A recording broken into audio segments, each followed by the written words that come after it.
Christmas. How do you feel?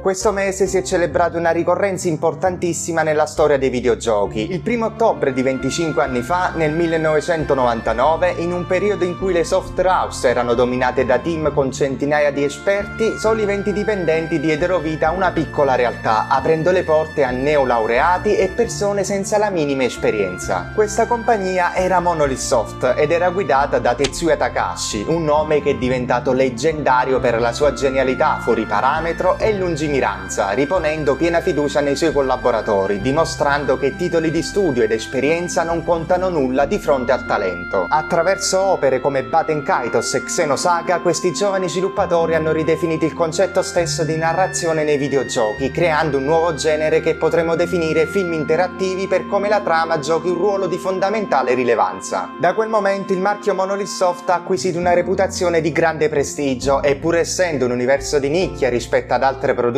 per via delle profonde tematiche e della specificità del suo pubblico, è sorprendente come l'azienda sia riuscita comunque a ritagliarsi una significativa fetta di mercato e vanta oggi il sostegno di una cerchia sì ristretta ma decisamente hardcore. Questo video è un omaggio al 25° anniversario della compagnia. Sarà un lungo dialogo in cui, ripercorrendo sinteticamente la sua storia, analizzeremo la sua situazione attuale e discuteremo le prospettive future di una software house che ha saputo conquistare il cuore di milioni di giocatori di tutto il mondo e che ha avuto un impatto non indifferente nell'evoluzione della grande N, tanto da ricevere continui omaggi non soltanto nella serie Smash Bros, ma anche al di fuori dell'universo videoludico, come mette in luce la parete di tutti i personaggi al Nintendo Museum a Kyoto, che include anche Shulk e Pyra. Il video che sta per iniziare sarà accessibile anche ai nuovi arrivati alla saga, perché ho limitato gli spoiler nella sezione finale in cui sarà esaminato il trailer celebrativo di Monolith Soft. Prima di continuare, se gradite questo tipo di contenuti, potete supportarmi con semplici azioni come lasciare un mi piace, iscrivervi al canale ed attivare la campanella delle notifiche per non perdervi i prossimi contenuti.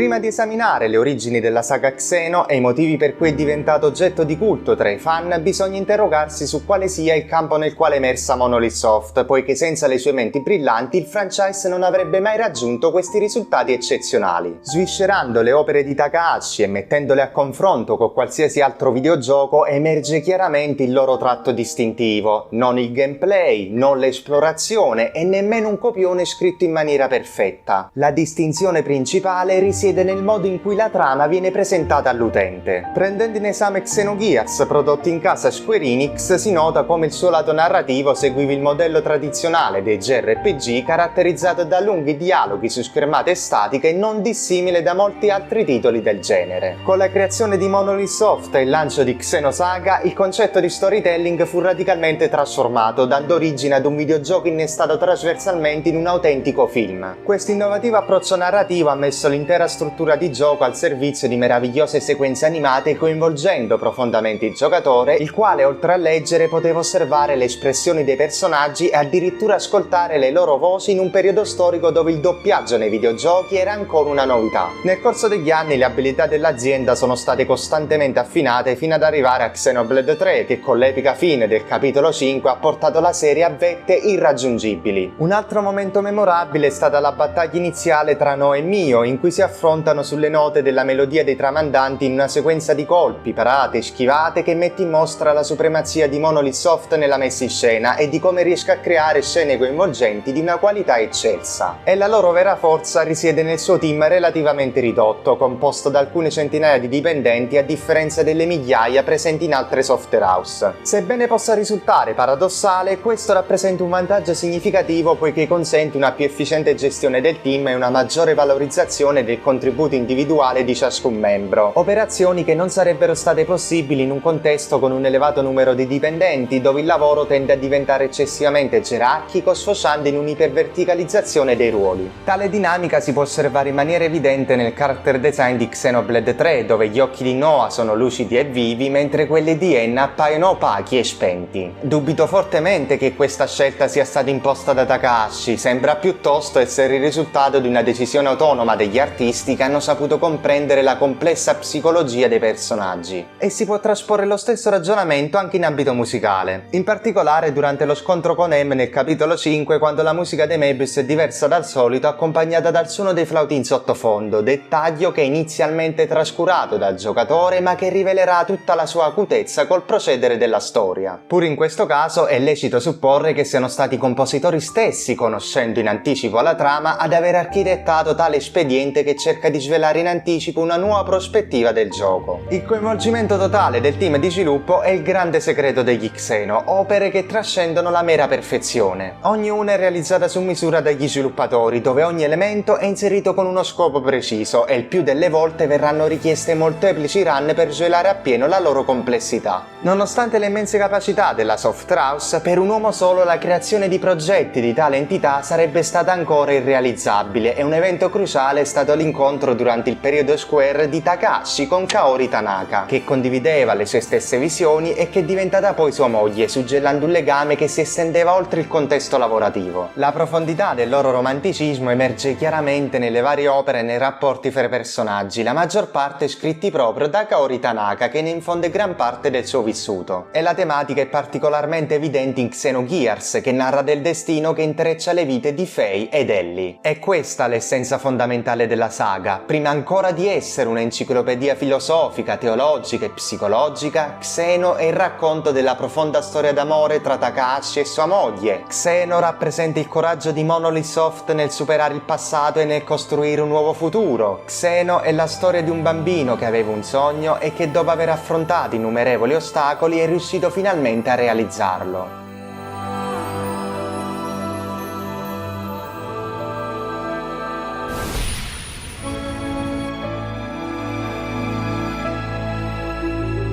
È interessante notare come il primo capitolo della saga, noto semplicemente come Xenoblade e privo di numerazione, fosse stato originariamente concepito come un titolo autonomo, indipendente dal progetto delineato Imperfect Works. Questa discontinuità concettuale era già evidente nel titolo prima che venisse cambiato Monado Beginning of the World, scelto da Takahashi per simboleggiare un distacco dal passato. Pur riprendendo alcune tematiche filosofiche, il gioco si differenziava significativamente per profondità rispetto ad un'enciclopedia colossale come Xenogears.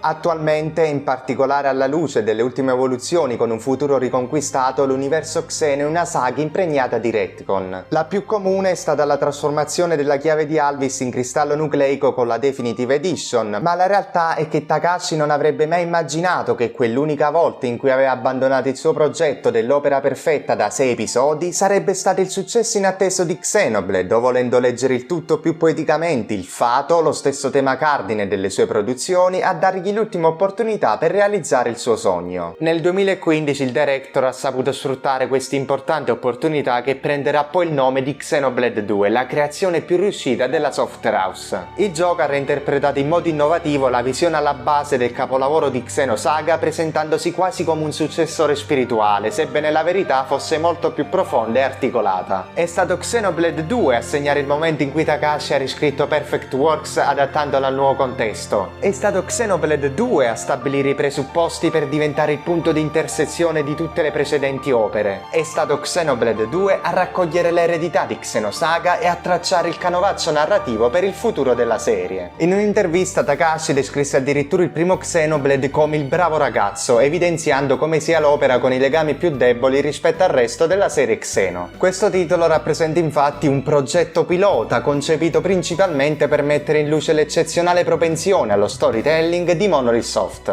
In seguito venne introdotto il capitolo Cross, quello che si potrebbe definire un esperimento nell'esperimento che riutilizzava il marchio Xenoblade principalmente per motivi strategico-commerciali, con l'obiettivo di comunicare ai giocatori che era stato sfornato dallo stesso studio di sviluppo che aveva realizzato il capitolo precedente. E infatti le connessioni si riducevano essenzialmente al titolo. Una nuova storia, un mondo diverso, il genere stesso stravolto, dove per la prima e ultima volta nella storia della Software House il gameplay assume un ruolo predominante rispetto alla narrativa. Fu solamente nel 2017, quando arrivò sul mercato Xenoblade 2, che la storia di Monolith Soft cambiò per sempre. Dopo anni in cui aveva scandagliato il vasto panorama dei JRPG, Takahashi individuò finalmente la strategia ottimale da perseguire e riproporre la vincente epopea che aveva concepito quando era solo un ragazzo sotto una rinnovata chiave di lettura. Il significativo successo di Xenoblade, che da titolo a sé stante ha dato origine a una vera e propria serie, è da attribuire esclusivamente all'ambizione creativa dell'ineguagliabile secondo capitolo.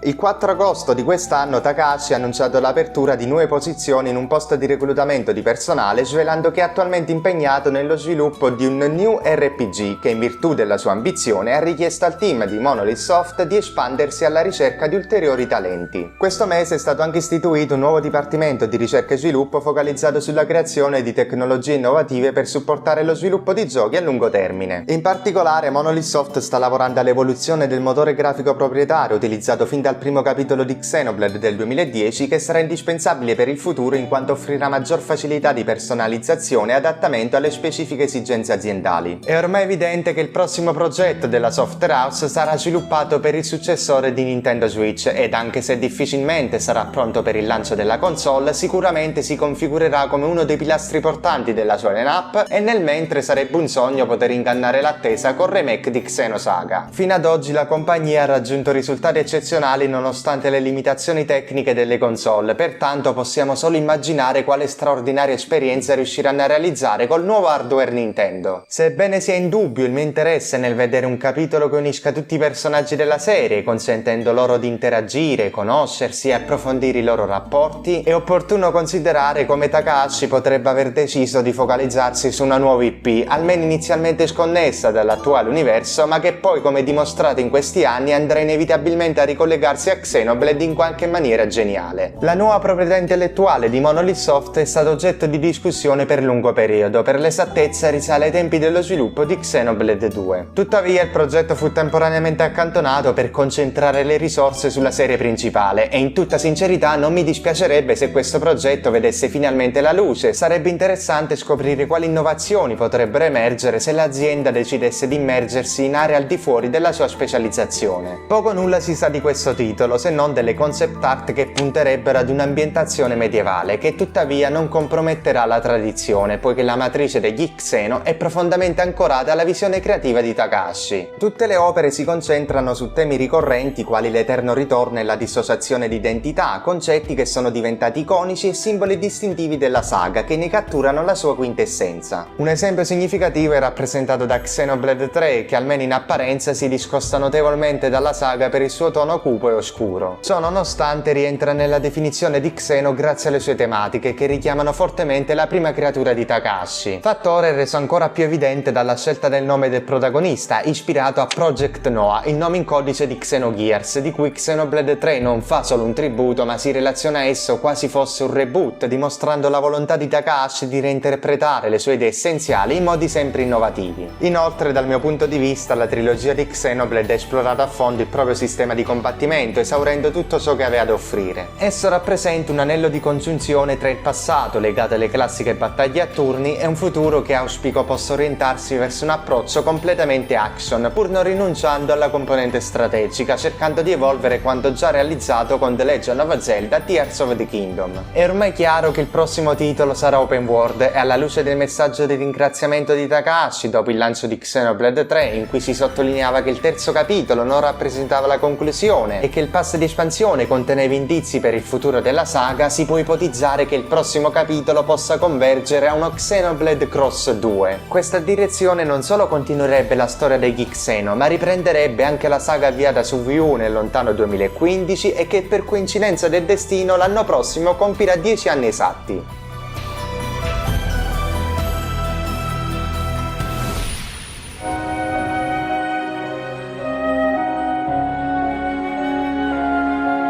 Per l'occasione il sito ufficiale di Monolith Soft è stato recentemente aggiornato con una nuova sezione dedicata al 25° anniversario dell'azienda. In questa pagina Hiroshi Sugiura, uno dei fondatori della Software House, esprime un sentito ringraziamento ai fan. Egli condivide le esperienze vissute dalla compagnia mettendo in luce i momenti di successo e le sfide affrontate nel corso degli anni. Racconta di come il team, inizialmente composto da soli 20 membri, sia cresciuto significativamente ed attualmente opera in 3 diverse sedi di sviluppo. Conclude il suo messaggio con una riflessione sulla mentalità innovativa che caratterizza Monolith Soft, in linea anche con la visione di Takahashi nella creazione delle sue opere. Sugiura infatti evidenzia le sue ambizioni a lungo termine per l'azienda, affermando che essa è ancora nella fase che corrisponde alla genesi. Nella stessa pagina, oltre ad un video celebrativo, è presente una selezione di 25 sfondi ispirati a tutte le opere a cui ha collaborato Monolith Soft durante il processo di sviluppo. Esplorando invece la sezione dedicata al merchandise, negli ultimi giorni sono stati presentati nuovi gadget ispirati a Xenogears. Square Enix ha recentemente annunciato il lancio di 2 modelli di orologi e cronografi dedicati, disponibili nelle eleganti varianti rossa e blu. Entrambe presentano in alto l'icona del Weltal e in basso il logo della serie, con prezzo di 419,99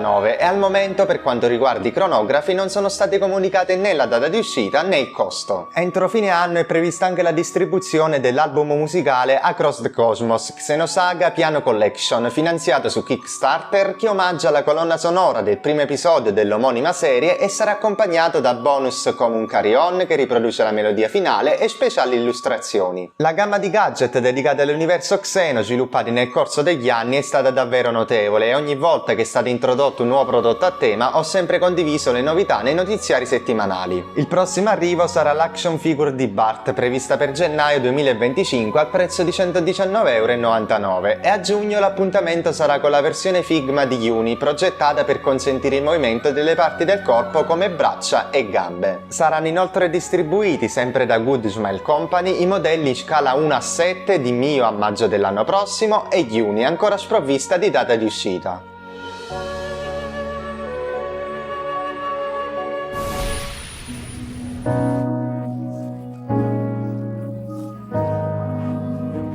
Il regalo più interessante che Monolith Soft ha confezionato per il suo 25° anniversario è stato un emozionante video che non ha avuto soltanto una funzione celebrativa, ma anche esplicativa delle intenzioni future. Takahashi è riuscito a dar vita a una realtà meta-videoludica che trascende il mondo dei videogiochi, intrecciando una narrativa profonda che viene alimentata e si sviluppa principalmente attraverso il confronto di idee all'interno della sua community. Il video presentato è stata una commovente esperienza dal primo istante fino all'ultimo, con un'atmosfera ulteriormente intensificata dall'inserimento in sottofondo di Future Awaits. Questa traccia, che fa il suo debutto nell'epilogo di un futuro riconquistato, non solo rende omaggio al passato, ma evidenzia anche la continuità narrativa con le opere precedenti di Takahashi. La scelta di tale brano, cantato da Johan Hogg, che ha prestato la sua voce anche per le musiche finali di Xenogears e Xenosaga, rappresenta un tocco di classe per il trailer celebrativo dei 25 anni del celebre studio di sviluppo. Il video nel complesso si articola in 2 parti. La seconda sarà oggetto di analisi nella sezione spoiler, mentre la prima fornisce un riepilogo completo delle produzioni della Software House, un curriculum che evidenzia quanto realizzato in poco più di 20 anni, che va ben oltre i titoli Xeno. Spiccano Project Cross Zone, Soma Bringer, Disaster Day of Crisis, ma soprattutto i 2 Baten Kaitos, delle vere opere d'arte. Ed è sorprendente notare come Monolith Soft in tutto questo periodo non abbia mai commesso passi falsi. Ogni gioco è sempre stato unico nel suo genere e non si è mai avvertita la sensazione di paura nell'uscire fuori dai sentieri battuti. Xenosaga ha rappresentato il primo esempio di narrazione di una trama talmente complessa ed intricata da essere distribuiti in 3 capitoli, che sono nulla tenendo in conto che nelle intenzioni originarie del director gli episodi dovevano essere addirittura 6. Baten Kaitos si distingue come un autentico gioiello artistico nel panorama dell'intrattenimento. Col suo sistema di carte, che offre un'ampia gamma di opportunità tanto nel gameplay quanto nei nei combattimenti, dal punto di vista ludico rappresenta senza dubbio la miglior creazione della Software House, con una storia che trae esplicitamente ispirazione da determinate tematiche di Xenogears, l'avventura accompagnata da una direzione artistica affascinante che rende ogni paesaggio delizioso da guardare e da una colonna sonora straordinaria è ancora oggi una delle esperienze più memorabili che un videogioco può offrire. Project Cross Zone, seguito spirituale di Namco Cross Capcom, è stato invece un ambizioso crossover stile Smash Bros. Che vedeva coinvolti i personaggi dei franchise di Sega, Capcom e Bandai Namco. Insomma, Bringer è un notevole action RPG che ha beneficiato del contributo di Kaori Tanaka, moglie di Takahashi. Infine, Disaster Day of Crisis è un'esperienza di genere light gun shooter in cui il giocatore è chiamato a fronteggiare e superare una serie di sfide legate a disastri naturali, da cui deriva il titolo stesso del gioco. Come rivela anche la frase finale del trailer celebrativo, Monolith Soft è la pioniera del gaming, una software house che ha sempre puntato sull'innovazione, finendo spesso a produrre titoli che anticipassero i tempi e che non venissero compresi appieno da critica e pubblico per la loro grandiosità.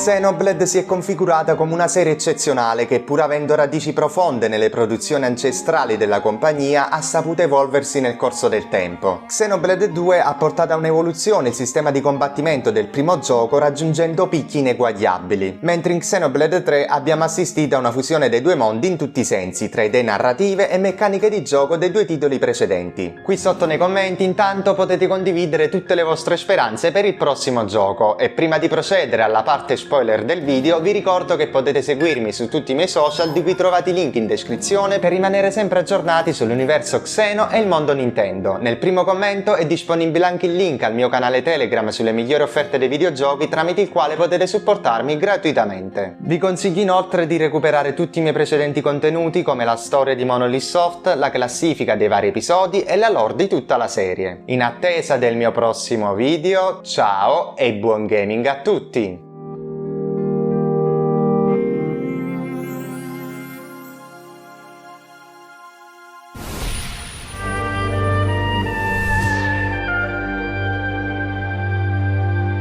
Il video pubblicato da Monolith Soft è quanto di più simile abbiamo ad una dichiarazione di intenti da parte di Takahashi riguardo al destino del franchise. Che si tratti di un seguito diretto o di una nuova saga, è chiaro, come suggerisce lo stesso nome in codice Legacy del suo nuovo progetto, che la prossima produzione intende onorare l'eredità dei capitoli precedenti, integrandoli nella sua idea di esalogia perfetta ad essere interpretata nell'ottica di Xenoblade rispetto all'idea originaria di Xenogears. E avendo citato la sua prima creazione, io spero ancora che un giorno non troppo lontano il director possa individuare qualche cavillo legale o giungere ad un compromesso con Square Enix che gli permetta di riacquistare la custodia del suo primogenito, strappato ingiustamente dalle sue braccia. È doveroso constatare quanto sia stato davvero un peccato non aver avuto l'opportunità di vedere anche Faye ed Ellie nella suggestiva schermata finale, che per giunta, data la sua natura celebrativa, genera effetti collaterali non da poco, come Mio che è più grande del padre, Rex. Tra l'altro è oscuro il motivo dell'esclusione di Nia, soprattutto considerando la sua posizione di rilievo che le è stato fatto ricoprire in Xenoblade 3, un ruolo che era stato anticipato nella schermata finale segreta di Xenoblade 2, ma suppongo che questa decisione sia stata influenzata da considerazioni relative al sovraffollamento visivo dello schermo. Escludendo Elme e Cosmos, riportati in vita con gli stessi modelli del secondo capitolo, che sono probabilmente destinate a essere le protagoniste dei prossimi remake della Software House, è interessante esaminare alcune scelte stilistiche relative ai personaggi di Xenoblade. In particolare, Fiora è rappresentata con i capelli corti, lo stesso taglio che sfoggia alla conclusione del primo gioco, Rex appare senza il cristallo nucleico sul petto e No e Mio, oltre ad avere i flauti scambiati, sono privi del marchio dei 10 periodi. Tutti i dettagli richiamano visivamente la scena finale di Xenoblade 3, il momento in cui gli universi si separano, che però si trasforma stavolta nel palcoscenico della loro unione, come un cerchio che si chiude, richiamo palese al concetto dell'eterno ritorno di Nietzsche che permea tutte le opere. Gli elementi analizzati suggeriscono che il video non rappresenta semplicemente l'anniversario, ma è a tutti gli effetti un indizio su ciò che ci attende nell'universo ripristinato alla fine della trilogia. Riportando l'ultima strofa di Future Awaits, tutte le risposte che stiamo cercando ci aspettano lì, nel futuro.